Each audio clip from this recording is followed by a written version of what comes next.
రాజ్యసభలో తెలుగుదేశం పార్టీ శూన్యం కాబోతోంది. ఇది వైఎస్ఆర్ కాంగ్రెస్ పార్టీ గట్టిగా నమ్ముతోంది. అంటే వాస్తవంగా ఒక సీటుని కొట్టడం కోసం తెలుగుదేశం ప్రయత్నిస్తోంది.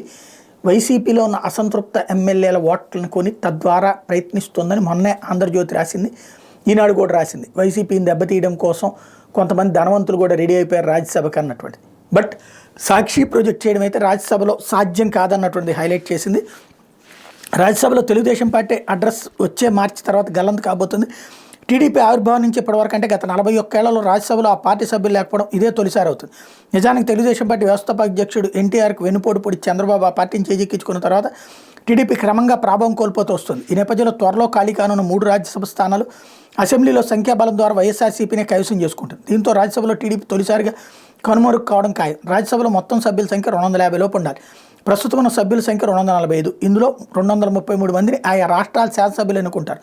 మిగతా 12 మందిని రాష్ట్రపతి నామినేట్ చేస్తారు. రాష్ట్ర కోటాలో రాజ్యసభ సభ్యుల సంఖ్య 11.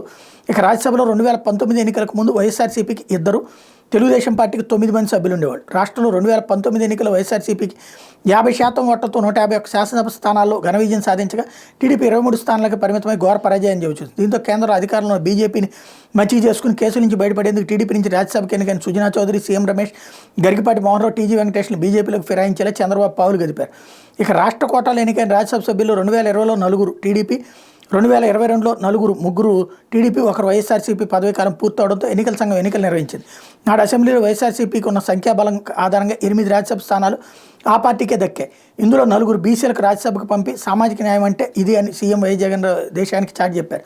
ఇదిలా ఉంటే ఏప్రిల్ 2 నాటికి వేమిరెడ్డి ప్రభాకర్ రెడ్డి వైఎస్ఆర్సీపీ, సీఎం రమేష్ బీజేపీ, కనకమేడల రవీంద్ర కుమార్ టీడీపీల పదవీకాలం పూర్తి కాబోతుంది. ఖాళీ అయ్యే 3 స్థానాలను ఫిబ్రవరి ఆఖరు లేదా మార్చి మొదటి వారంలో ఎన్నికలు నిర్వహించడానికి ఎన్నికల సంఘం నోటిఫికేషన్ జారీ చేయబోతోంది. రాజ్యసభకు ఎన్నిక కావాలంటే 44 మంది ఎమ్మెల్యేల ఓట్లు అవసరం.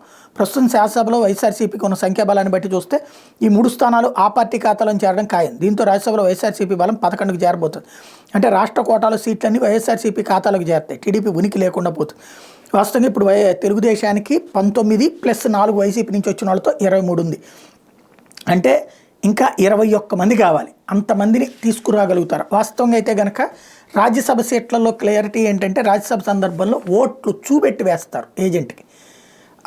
అక్కడ తేడా వస్తే కనుక వాళ్ళకి పార్టీ ఫిరాయింపుల చట్టం ప్రకారం వాళ్ళది అనర్హత వేటు వేయచ్చు.